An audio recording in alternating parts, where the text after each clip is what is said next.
মনে হচ্ছে যে একটু যদি ঘুমাতে পারতাম তাহলে সত্যি খুব ভালো হতো। ঠিক আছে, প্রায় আজকে এই কয়টা দিন হয়ে গেছে কোনো ঘুম নেই চোখে। আমার কলকাতায় কন্যাকুমারীর ট্রেন চলে আসলো, আরও এক ধাপ আমরা এগিয়ে যাব। লোকাল ট্রেনে করে ভ্রমণ করলে সব থেকে যেটা কষ্টকর ব্যাপার হয় সেটা হচ্ছে খাওয়া দাওয়া। আমাকে রাত 11:15 নামিয়েছে এই স্টেশনে। তো বাইরে বেরিয়ে কোনো হোটেল ছিল না যে আমি খাবারটা কিনে খাবো। আমার ভারত ভ্রমণের লোকাল ট্রেন আসছে বিজয়ওয়াড়া রেল স্টেশনের 9 নম্বর প্ল্যাটফর্মে। ভাই দৌড় লাগালো, আমিও দৌড় দিই, সিটটা নিতে হবে। এই যে এখন বর্তমান সময়ে খুব খিদে পেয়েছে, খাওয়ার জন্য তেমন কিছু নেই। স্টেশনে যখন পৌঁছায় হয়তো তখন কিছু পায় না, আর এখন প্রচণ্ড পরিমাণে খিদে পেয়েছে। ব্যাগে রয়েছে ছাতু, আর সেই ছাতুই হয়তো এখন আমাকে খেতে হবে।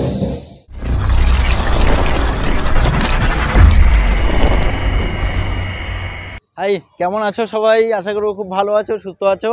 আমাদের ভারত ভ্রমণের বা কলকাতা থেকে কন্যাকুমারী ভ্রমণের 3য় পর্বে সবাইকে ওয়েলকাম। এখন আছি আমি সাউথ ইন্ডিয়াতে। আমি রয়েছি এখন অন্ধ্রপ্রদেশ মানে আমরা আমাদের লোকাল ট্রেনে ভ্রমণের 3য় নাম্বার রাজ্যে রয়েছি এখন। ঠিক আছে, প্রথমে পশ্চিমবঙ্গ অতিক্রম করলাম, তারপর উড়িষ্যা অতিক্রম করলাম, এখন বর্তমানে রয়েছি অন্ধ্রপ্রদেশে। আর অন্ধ্রপ্রদেশের রাজধানী কিন্তু দুটো রয়েছে, মানে এখনও কনফিউজ রয়েছে, এখনও কোনটা কনফার্ম করেছে সেটা এখনও বলা যায় না, আর আমিও বলতে পারছি না এখনও পর্যন্ত। অমরাবতী রয়েছে, ওইদিকে আবার বিশাখাপত্তনম, জানি না কোনটা হয়, সেটা অবশ্যই কমেন্টস করে জানাও। তবে আমি যতটুকু জানি সেটা হচ্ছে অমরাবতী। যাই হোক, আর এখান থেকে আমাদের গল্পটা শুরু হচ্ছে। এই পর্বে তোমাদেরকে দেখিয়ে দেবো বিজয়ওয়াড়া থেকে তোমরা চেন্নাই, মানে বিজয়ওয়াড়া থেকে আমরা একেবারে চেন্নাই অবধি পৌঁছে যাবো লোকাল ট্রেনে, আর মাঝখানে একটা জায়গায় আমাদের হল্ট হবে। এই জার্নিটা সব থেকে লং হতে চলেছে। বিকেলবেলা ট্রেন রয়েছে আজকে, সারাদিন একটু ঘুরে দেখবো। সো চলো দেখি কি ঘুরে দেখা যায়। এই হচ্ছে স্টেশন, বিজয়ওয়াড়া স্টেশনটা। কি দারুণ লাগছে দেখো, খুব সুন্দরভাবে সাজিয়ে রাখা হয়েছে এবং খুব পরিষ্কার পরিচ্ছন্ন রয়েছে এই বিজয়ওয়াড়া স্টেশনটি। আমরা এখন স্টেশন থেকে যাচ্ছি বাস স্ট্যান্ডে, আর বাস স্ট্যান্ড থেকে কিন্তু অমরাবতী যাওয়ার বাস পাওয়া যাবে। এই হচ্ছে বাস স্ট্যান্ড। আর অমরাবতী যদি তোমরা যাও, এক্ষেত্রে এই দেখো 43 খুব সুন্দরভাবে কিন্তু লেখা রয়েছে। ঠিক আছে, তো এই 43 কিন্তু যাবে অমরাবতীতে। দেখো, অমরাবতী যাওয়ার জন্য বাস অতটাও কিন্তু ঘন ঘন পাবে না, আর 70 টাকা নিল আমার থেকে ভাড়া। এই হচ্ছে বাস। আমি এখন বাসে করে কৃষ্ণা নদী অতিক্রম করছি, আর এই যে রোড দিয়ে যাচ্ছি না, এটা হচ্ছে NH-16, যেটা আমাদের কলকাতা এবং চেন্নাইকে কানেক্ট করছে। তার সময় হয়ে গেছে এখন 12:06, আর আমি এসে পৌঁছে গেছি এই অমরাবতী যে টেম্পল রয়েছে, এই টেম্পলের সামনে বাস এসে থামলো। এই হচ্ছে মন্দিরে যাওয়ার রাস্তা, জুতো এবং ব্যাগ জমা করে আসলাম। আর এই হচ্ছে মন্দিরের ঠিক সামনে, জানি না ফটোগ্রাফি অ্যালাউড আছে কিনা, সব তো অন্য ভাষায় লেখা রয়েছে। এই হচ্ছে সেই কৃষ্ণা নদী, একদম অমরাবতী যে টেম্পলের ঠিক পাশেই রয়েছে এই কৃষ্ণা নদী। আমি অমরাবতী মন্দির দেখে যাচ্ছি এখন স্ট্যাচুর উদ্দেশ্যে, অর্থাৎ বৌদ্ধ স্ট্যাচু। এখানে সাই বাবার মন্দিরে রয়েছে। এই যে টিকিট নিয়ে নিলাম, টিকিট প্রাইস হচ্ছে 20 টাকা। আর এই হচ্ছে টিকিট কাউন্টার, আর ঠিক তার সামনেই হচ্ছে এই যে দেখো স্ট্যাচু। ঠিক আছে, ও কি দারুণ লাগছে দেখতে, দেখো ও কি দারুণ। পায়রা হচ্ছে শান্তির প্রতীক, আর এদিকে বৌদ্ধ স্ট্যাচু, পুরো কম্বিনেশনটা একদম পারফেক্ট। আর এখান থেকে ভিউ কিছুটা এইরকম পাচ্ছি। ভারতের অন্ধ্রপ্রদেশের এই অমরাবতীতেই কিন্তু অবস্থিত ধ্যানমগ্ন এই বৌদ্ধ স্ট্যাচু, যার উচ্চতা হচ্ছে 125 ফুট। আমি এখন এই যে হোটেলটায় রয়েছি, এখানেই কিন্তু মুভি শুটিং হয়েছিল। ঠিক আছে, আর এখানে রয়েছে দাদা। तो दादा ये मूवी का शूटिंग कब हुआ था? नवंबर 25-26 से। नवंबर 25-26। वो जो रामचरण सर है ना, वो जो सुपरस्टार, तो सुपरस्टार के साथ ফটো খিচে আপনি। মুভিতে ভোটের যে সিনটা দেখানো হয়েছে সেই লাইনটা কিন্তু এইদিকে হয়েছিল, একটা লাইন এদিকে এসেছিল আর একটা লাইন কিন্তু ওদিক থেকে হয়েছিল, আর এই বরাবর কিন্তু পুরো জায়গাটাকে নেওয়া হয়েছে। ঠিক আছে, চলো এবার আমরা এখান থেকে বেরিয়ে যাই, আমাদেরকে বাস ধরতে হবে। এই হচ্ছে বাস স্ট্যান্ড, বাস থেকে নামলাম, ভ্রমণ করে আসলাম। এখন টাইম হয়ে গেছে 4টে, আর এই ফুড কোর্টে আসলাম, এখানে খাবার অর্ডার করলাম, এটা পড়লো 210 টাকা। টাইম হয়ে গেছে 4:23, আর আমি টিকিট করে নিয়েছি, 60 টাকা নিল বিজয়ওয়াড়া থেকে গুড্ডু পর্যন্ত। আমার ভারত ভ্রমণের লোকাল ট্রেন আসছে বিজয়ওয়াড়া রেল স্টেশনের 9 নাম্বার প্ল্যাটফর্মে নির্ধারিত সময় থেকে বেশ অনেকখানি লেট করে। এবার জানি না কখন ছাড়বে। আমাদের তৃতীয় পর্বটা এইভাবে শুরু হলো, মানে ট্রেন লেট করে। এবার দেখা যাক কালকে, মানে যেহেতু রাত্রিবেলা ট্রেন পৌঁছাবে আমাদের এই গুন্টুরে, আর গুড্ডুরে পৌঁছানোর পর আবার সকালবেলা ট্রেন হচ্ছে গুড্ডুর থেকে চেন্নাইয়ের পথে। মানে চেন্নাইয়ের কাছাকাছি চলে এসেছি আমি, ভাবা যায় চেন্নাইয়ের কাছাকাছি চলে এসেছি। আর এই যে আমাদের ট্রেন আসছে বেশ লেট করে। এটা হচ্ছে প্যাসেঞ্জার, আর ট্রেন নাম্বার হচ্ছে 67225। ও ভাই কত সামনে, ভাই দৌড় লাগালো, আমিও দৌড় দিই, সিটটা নিতে হবে। ফাইনালি ট্রেনে উঠলাম, আর ট্রেনের কোচ পজিশনটা একটু দেখিয়ে দিই তোমাদেরকে, ঠিক আছে? এই হচ্ছে আমাদের ট্রেন, ঠিক আছে? মোটামুটি হাউসফুল বললেই চলে। সময় হচ্ছে 5:11। ফাইনালি ট্রেন ডিপার্চার করলো এই বিজয়ওয়াড়া রেল স্টেশনে 9 নম্বর প্ল্যাটফর্ম থেকে। আর আমিও বেরিয়ে যাচ্ছি বিজয়ওয়াড়া ছেড়ে। সারাটা দিন বিজয়ওয়াড়াতে কাটালাম। বিজয়ওয়াড়া হলো একটি গুরুত্বপূর্ণ রেলওয়ে জংশন, কারণ এখান থেকে আমাদের যেমনি চেন্নাইয়ের মেন লাইনটা আসছে, আবার এখান থেকে কিন্তু দিল্লির মেন লাইনটাও অ্যাড হয়, ঠিক আছে? এটা কিন্তু মাথায় রেখো। তো দিল্লি, চেন্নাই, আবার আমাদের কলকাতা, এদিকে হায়দ্রাবাদ, আর এদিকে যদি বলি গুন্টুর দিকে, ঠিক আছে? আমরা যাচ্ছি এখন গুন্টুর, আর আরেকটা রয়েছে গুড্ডুর। দুটো নাম কিন্তু সম্পূর্ণ আলাদা রয়েছে, ঠিক আছে? আমি স্ক্রিনে শো করে দেবো নামগুলো, একটু দেখে নিও। যাই হোক, এই কারণে বিজয়ওয়াড়াকে জংশন বলা হয়। বিজয়ওয়াড়াতে কতগুলি প্ল্যাটফর্ম রয়েছে সেটা অবশ্যই কমেন্টস করে জানাও। আমি এখন 9 নম্বর প্ল্যাটফর্ম থেকে বেরিয়ে পড়েছি। আর টাটা বিজয়ওয়াড়া, আবারও খুব শীঘ্রই দেখা হবে। এই হচ্ছে বিজয়ওয়াড়া রেলওয়ে স্টেশন। আমরা এখন অতিক্রম করছি কৃষ্ণা নদী, আর কৃষ্ণা নদীর উৎপত্তি হচ্ছে মহারাষ্ট্রের মহাবালেশ্বর থেকে। কি দারুণ লাগছে এই মুহূর্তটুকু। অলমোস্ট সূর্যাস্তের যে মুহূর্তটুকু হয় সেই মুহূর্তটুকু আমরা উপভোগ করতে পারছি। আর এদিকে রয়েছে main city.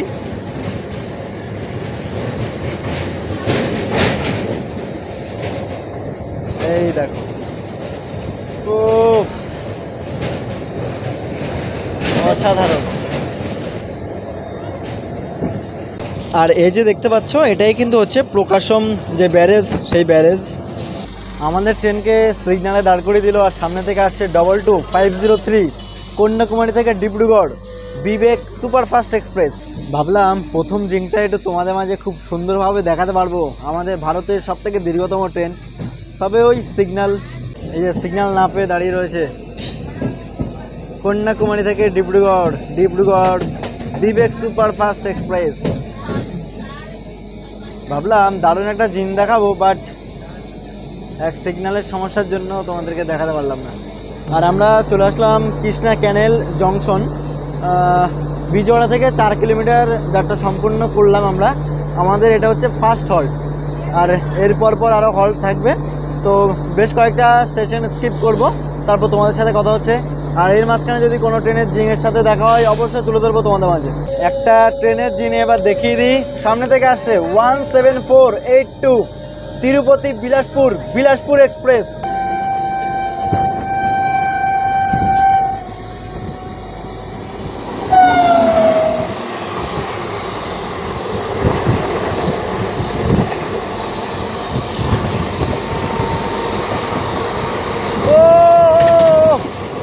ICF coach. 31 kilometre যাত্রা সম্পূর্ণ করে আমরা ফাইনালি এসে পৌঁছে গেছি তেনালি জংশন। এটি একটি জংশন, কারণ এখান থেকে লাইনে আলাদা হয়। গুন্টুর যাওয়া লাইন এখান থেকে ভাগ হয়ে যায়। এখান থেকে উঠবো না, কারণ সিট যে কোনো মুহূর্তে চলে যেতে পারে, তাই ফালতু রিস্ক না নেওয়াটাই বেস্ট হবে মনে করি। তেনালিকে জংশন বলার আরও একটি কারণ রয়েছে, কারণ এখান থেকে কিন্তু রেপাল্লে যাওয়ার লাইনটাও ভাগ হয়ে যায়। আর এই যে আমাদের পাশে ঢুকলো অঙ্গলে থেকে বিজয়ওয়াড়া যাওয়ার লোকাল ট্রেন। সামনে থেকে আসছে 12836 বেঙ্গালুরু হাতিয়া সুপারফাস্ট এক্সপ্রেস।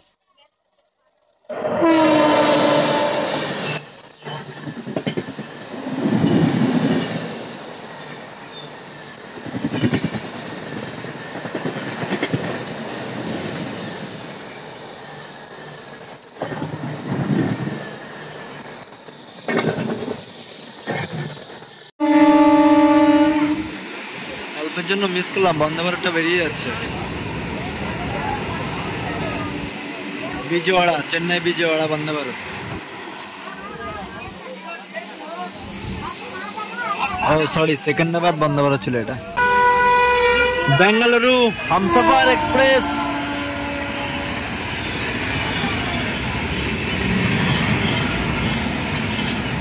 বেঙ্গালুরু হাওড়া।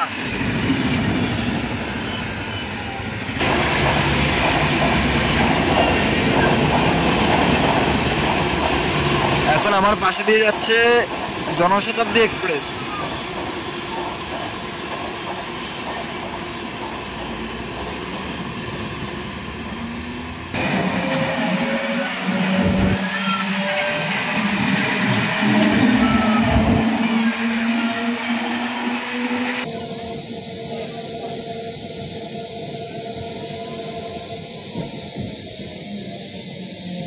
বিজয়ওয়াড়া থেকে 138 কিলোমিটার যাত্রা সম্পূর্ণ করে ফাইনালি আমরা এসে পৌঁছে গেছি অঙ্গলে। আর এখানে ওই ট্রেনের মাত্র 1 মিনিটে হল্ট রয়েছে আমাদের। আর আমরা আসলাম 3 নম্বর প্ল্যাটফর্মে। এখানে কিন্তু এক্সপ্রেস ট্রেনেরও হল্ট রয়েছে। আর এই হচ্ছে এই অঙ্গলে রেলওয়ে স্টেশন। আর সময় হচ্ছে এখন 8টা বেজে 44 মিনিট। ট্রেন নির্ধারিত সময় থেকে 1 ঘন্টা 6 মিনিট দেরিতে চলছে। দেখো, দেখালে কিন্তু অনেক কিছু দেখানো যায়। এই আরেকটু পরে একটা এক্সপ্রেস ট্রেন আসবে। এই অঙ্গলে স্টেশনে ওয়েটিং রুম রয়েছে কিনা আরও অনেক কিছু বলা যায়। তবে বেশি কথা বাড়াবো না, কারণ কালকে সকালবেলা মানে মর্নিংয়ে যে ট্রেনটা রয়েছে সেই ট্রেন কিন্তু আমাদেরকে 9:30টায় চেন্নাই পৌঁছাবে। তো সকালবেলা যে সমস্ত ট্রেনের জিনগুলো রয়েছে সেগুলো কালকে দারুণভাবে ফুটিয়ে তুলবো তোমাদের মাঝে, ঠিক আছে? তার জন্য রেডি থেকো। আর আজকে আমরা যেই নেলোরে স্টেশনে থাকবো, পুরো ফাইনাল ডিসিশন নিয়ে নিলাম। তো নেলোরে স্টেশনে ওয়েটিং রুম রয়েছে কিনা, তোমরা যখন আসবে থাকতে পারবে কিনা, তো সব কিছুই তুলে ধরবো। আর খাওয়া দাওয়াটাও করবো। মানে এখন সত্যি কথা বলতে খুব খিদে পেয়েছে। লোকাল ট্রেনে করে ভ্রমণ করলে সবথেকে যেটা কষ্টকর ব্যাপার হয় সেটা হচ্ছে খাওয়া দাওয়া। এই যে এখন বর্তমান সময়ে খুব খিদে পেয়েছে, খাওয়ার জন্য তেমন কিছু নেই। স্টেশনে যখন পৌঁছায় হয়তো তখন কিছু পায় না। আর এখন প্রচণ্ড পরিমাণে খিদে পেয়েছে। ব্যাগে রয়েছে ছাতু, আর সেই ছাতুই হয়তো এখন আমাকে খেতে হবে। ফাইনাল ডিসিশন নিলাম, আমি আর এই ট্রেনে করে যাবো না, আমি এই নেলোরেই থাকবো। আর নেলোর থেকেই কালকে সকালবেলা ট্রেন ধরবো। এখন একটু ওয়েটিং রুমে যাব, চলো। আচ্ছা, বিজয়ওয়াড়া থেকে আমরা এই নেলোরে অবধি টোটাল অতিক্রম করলাম 255 কিলোমিটার রাস্তা। আর ট্রেন নির্ধারিত সময় থেকে 1 ঘন্টা 10 মিনিট লেটে চলছিল এখনো অবধি। আমাকে যেতে হবে 1 নম্বর প্ল্যাটফর্মে। 1 নম্বর প্ল্যাটফর্মে দেখলাম একটা ওয়েটিং রুম রয়েছে, চলো। আর নেলোরে হচ্ছে মেল লাইন, ঠিক আছে? যার কারণে সারা রাত মোটামুটি ট্রেন রয়েছে। কালকে যেখানে ছিলাম, মানে এর আগের পর্বে যেটা দেখেছিলে, কালকে যেখানে ছিলাম সেই জায়গাটা একদমই জনমানবশূন্য ছিল, সত্যি খুব ডেঞ্জারাস। এই হচ্ছে নেলোরে রেলওয়ে স্টেশন, কাজ চলছে স্টেশনে। যাও দেখলাম একটা রিটার্নিং রুমের পোস্টার টাঙানো রয়েছে ভেতরে। তো আমি টিকিট কাউন্টারে গিয়ে কথা বলেছিলাম, তো বললো ওটা আপাতত বন্ধ রয়েছে যেহেতু কাজ চলছে। আর শুধুমাত্র ওয়েটিং রুম রয়েছে, বাস এটাই রয়েছে। আর কাজ চলছে, ভবিষ্যতে সব কিছুই হয়ে যাবে। নেলোরের 4 নম্বর প্ল্যাটফর্মের ঠিক এই সাইডে আসলাম। এই সাইডে রয়েছে NH 67, ঠিক আছে? এটা হচ্ছে মেন ন্যাশনাল হাইওয়ে। আর এদিকে হচ্ছে প্ল্যাটফর্ম। তোমরা ভালোভাবেই জানো আমাদের ট্রেন ভ্রমণ মানে আমার সাথে চা কিংবা কফি সবসময় থাকে, ঠিক আছে? তবে লোকাল ট্রেনে ভ্রমণ করছি ভাই, ট্রেনে চা কফি কিচ্ছুই পাচ্ছি না, ঠিক আছে? হাই, রাত এখন 12:55। আমি এই ওয়েটিং রুমে বসে রয়েছি। মশা কিন্তু বেশ ভালোই রয়েছে, ঠিক আছে? আর মানে জীবনটা কতটা কষ্টকর হতে পারে মানে এই লোকাল ট্রেনে ভ্রমণে, সেটা একটু তুলে ধরি। যদি নাই দেখাই তাহলে হয়তো জিনিসটা তোমরা বুঝতে পারবে না। যার কারণে ভাবলাম যে না, একটু তোমাদেরকে দেখিয়ে দিই জিনিসটা কতটা কষ্টকর রয়েছে। তোমরা ভাবো যে হ্যাঁ, লোকাল ট্রেনে করে চলে যাচ্ছে, ব্যাপারটা খুব ইজি, কিন্তু ব্যাপারটা সত্যি খুবই কষ্টকর। আমিও প্রথমে বুঝতে পারিনি যে ব্যাপারটা এতটা কষ্টকর হতে পারে, বাট এখন ফিল করতে পারছি এই জিনিসটা কতটা কষ্টকর, ঠিক আছে? আমরা যখন বাড়িতে থাকি, যখন এমনি ফ্রিতে থাকি না, তখন ব্যাপারটা হয় অনেকক্ষণ মোবাইল ঘাঁটি, মোবাইল ঘাঁটলেও মোটামুটি রাত 2-3টে অবধি বিন্দাস মোবাইল ঘাঁটা যায় তখন। কিন্তু বাট এখন প্রায় 1টা বাজতে গেছে, এখন মনে হচ্ছে যে একটু যদি ঘুমাতে পারতাম তাহলে সত্যি খুব ভালো হতো। ঠিক আছে, প্রায় আজকে এই কয়টা দিন হয়ে গেছে কোনো ঘুম নেই চোখে। রাতে হলে মানে তেমন কোনো ঘুমানো যাচ্ছে না। মশা, প্রথমত মশা, দ্বিতীয়ত কোনো রিটায়ারিং রুম নেই। আর যেখানে রয়েছে জলেশ্বরে পেয়েছিলাম। হ্যাঁ জানি একটু বোরিং লাগতে পারে, প্লিজ একটু ভিডিওটা মন দিয়ে দেখো। তোমাদের কাছে অনুরোধ করছি, প্লিজ ভিডিওটা একটু মন দিয়ে দেখো, তাহলে আমার কষ্টটা না একটু বুঝতে পারবে। আমাকে রাত 11:15 নামিয়েছে এই স্টেশনে।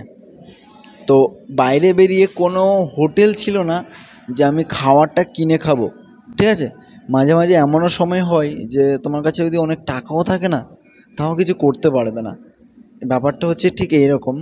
বাট এখন টাকা থাকলেও কিনে খাওয়ার মতন কোনো দোকান নেই, মানে খাবারটা যে কিনে খাবো এরকম কোনো দোকান নেই। তো অপশান সেক্ষেত্রে এই যে আমার এটাই, এদিকে ছোলা ছাতু রয়েছে আর এদিকে জলটা নিয়ে নিলাম, বাস এটাই হচ্ছে আমার কাছে অপশান রয়েছে।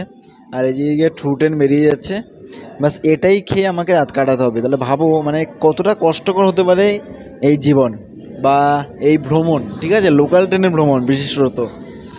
প্লিজ একটু সাপোর্ট চাই। শুভ সকাল, have a beautiful good morning. হ্যাঁ, সকালটা খুব সুন্দরভাবে শুরু হলো, কারণ একদম স্নান করে পুরো ফ্রেশ হয়ে গেছি। আর এই যে স্টেশনটা রয়েছে না, এখানে কিন্তু স্নান করার জায়গাটাও খুব সুন্দরভাবে রয়েছে। ঠিক আছে, তোমরা যখন আসবে অবশ্যই স্নানটাও করে নিতে পারবে। টিকিট করতে হবে, চলো আগে টিকিটটা করে নিই। আর ট্রেন ঢুকবে 5:30টার সময়, এখন সময় হচ্ছে 5:11। ট্রেনের টিকিটটা করে নেব। জেনারেল একজন 40 টাকা বলছে। ওটিপি আসলো, আর এখানে আমাকে ওটিপিটা সাবমিট করতে হবে। বাস, টিকিট কমপ্লিট। আমার ওয়েটিং রুম ছিল 1 নম্বরে, আর ট্রেনের ঘোষণা হলো 4 নম্বরে, এই যে ইস্ট টার্মিনাল 2। ঠিক আছে, ফাইনালি আমার ভারত ভ্রমণের আরও একটি লোকাল ট্রেন আসছে। আর এই ট্রেনে চেপে কিন্তু আমি যাব চেন্নাই। ওফ, সত্যি একটা দারুণ একটা অভিজ্ঞতা হবে আমার। মানে চেন্নাই অবধি তো পৌঁছে হবে একদম। আমার কলকাতায় কন্যাকুমারীর ট্রেন চলে আসলো, আরও এক ধাপ আমরা এগিয়ে যাব। ট্রেন আসার কথা ছিল 5:28, তবে ট্রেন কিন্তু চলে এসেছে 5:15। অনেকটা অ্যাডভান্স রয়েছে। এবার দেখা যাক চেন্নাই থেকে আমরা অ্যাডভান্স পৌঁছাই কি না। ঠিক আছে, সত্যি মানে দেখা যাক। খুবই এক্সাইটেড, মানে চেন্নাই অবধি পৌঁছে গেছে, আমি ভাবতে পারছো। চেন্নাই থেকে এরপরে যাব আমি পন্ডিচেরি, আর পন্ডিচেরি থেকে ধীরে ধীরে ধীরে ধীরে আমরা খুব সুন্দরভাবে পৌঁছাবো কন্যাকুমারী। সময় হচ্ছে 5:30। একদম রাইট টাইমে বেরিয়ে পড়েছে আমাদের ট্রেন। আর এই ট্রেনগুলো দেখানোর তেমন কিছু নেই, এই ট্রেনে করে জার্নি করছি। সেই সবুজ কালারের ট্রেন। আর কোচ পজিশন কিছুটা এরকম, ওয়াশরুমও রয়েছে এদিকে। আর এই যে নেলোর থেকে আমরা 38 কিলোমিটার রাস্তা অতিক্রম করলাম, আর এসে পৌঁছে গেছি গুড্ডুর জংশন। এই গুড্ডুরকে কেন জংশন বলা হয়, কারণ গুড্ডুর থেকে চেন্নাইয়ের একটি লাইন আলাদা হয়ে যাচ্ছে, আর একটা চলে যাচ্ছে রেনিগুন্টার দিকে, যার কারণে কিন্তু এই গুড্ডুরকে জংশন বলা হয়। আর এখানে আমাদের এই ট্রেনে জল ওঠানো হয়েছে, আর ট্রেন বেরিয়ে পড়লো। এখানে এই ট্রেনে মাত্র 2 মিনিটে হল্ট ছিল। ট্রেন নির্ধারিত সময় থেকে মোটামুটি 10-12 মিনিট মতো লেটে চলছে। সামনে থেকে আসছে 12433 রাজধানী এক্সপ্রেস, ইন্ডিয়ান কিং। নেলোরে থেকে 93 কিলোমিটার যাত্রা সম্পূর্ণ করে ফাইনালি আমরা এসে পৌঁছে গেছি সুলুরুইপেটা। আর ট্রেন বেশ ভালোই টানছে, 100, 102, 103, 105 এরকমভাবে, মানে লোকাল ট্রেনের পাওয়ার দেখেছে তো। আর আমাদের এই ভ্রমণে মানে আমাদের এই 3য় পর্বে এই ট্রেনটাই রয়েছে যেটা একদম মানে কম স্টেশনকে ধরছে, সেই টানছে, সেই লেভেলের স্পিড দিচ্ছে। চলো এবার সামনে থেকে আসছে 12269 দুরন্ত এক্সপ্রেস, যেটা চলে যাবে চেন্নাই থেকে নিউ দিল্লি। দুরন্ত এক্সপ্রেস।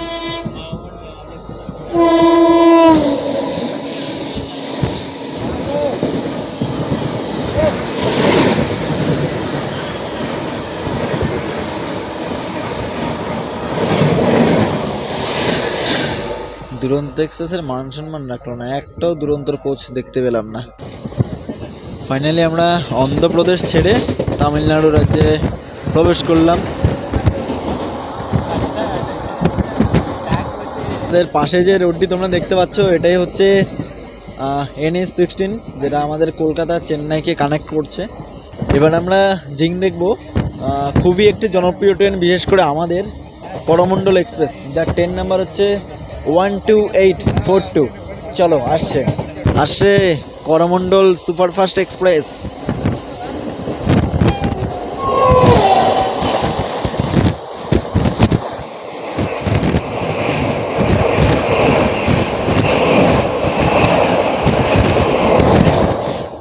ব্যাক টু ব্যাক কিন্তু একটার পর একটা ট্রেন আসছে, ঠিক আছে। এবার আসছে জনশতাব্দী এক্সপ্রেস চেন্নাই থেকে বিজয়ওয়াড়া, যার ট্রেন নাম্বার হচ্ছে 12077। চলো।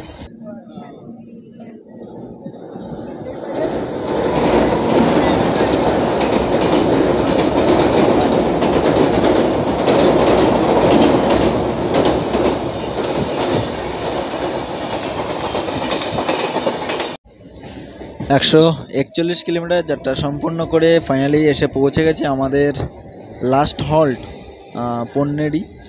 আর এখানে আমাদের এই ট্রেনে মাত্র 1 মিনিটে হল্ট। এই যে দেখো ভিড়, দেখো সব চেন্নাই যাবে, আর একদমই ডাইরেক্ট এবার চেন্নাই।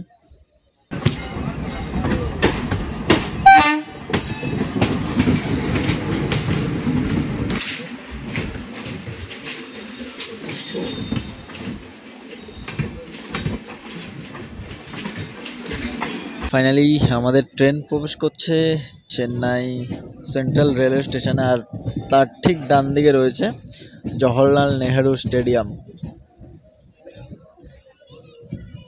ফাইনালি আমরা 175 কিলোমিটার যাত্রা সম্পূর্ণ করে এসে পৌঁছে গেছি চেন্নাই।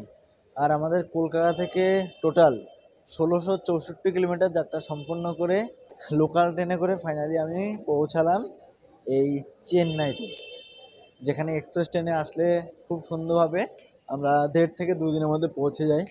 আর সেখানে আজকে এতটা দিন সময় লাগলো আমার এই চেন্নাইতে পৌঁছাতে।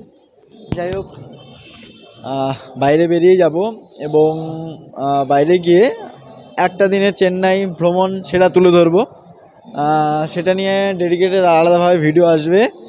মানে আজকে যে কোনো একটা কথা বলবো, মানে কথাটা কি বলবো বুঝতে পারছি না। মানে শুধু এটাই মনে হচ্ছে যে লোকাল ট্রেনে করে চেন্নাই পৌঁছে গেলাম, চেন্নাই চলে এসেছি লোকাল ট্রেনে করে। ভাবা যায়, মানুষ চাইলে সব কিছুই পারে। যাই হোক, কেমন লাগলো তোমাদের এই ভিডিওটি যদি ভালো লাগে তাকে লাইক কমেন্ট শেয়ার এবং চ্যানেলটাকে সাবস্ক্রাইব করে রাখবে। আর প্লিজ একটু সাপোর্ট করো। এটা হচ্ছে আমাদের কলকাতায় কন্যাকুমারী ভ্রমণের 3য় পর্ব। এই যে এখন পৌঁছালাম, আজকে সারাদিন থাকবো, রাতে থাকবো, আবার আগামীকাল সকালবেলা ট্রেন আমার। সেই ট্রেন ধরে কিন্তু আমাদের যেতে হবে পন্ডিচেরি। তারপরে পন্ডিচেরিতে গিয়ে পন্ডিচেরি সারাদিন ঘুরবো, পন্ডিচেরি ঘুরে আবার সন্ধ্যাবেলা ট্রেন ধরবো, ধরে ভিল্লুপুরম। এইভাবে আমরা ধীরে ধীরে যাব।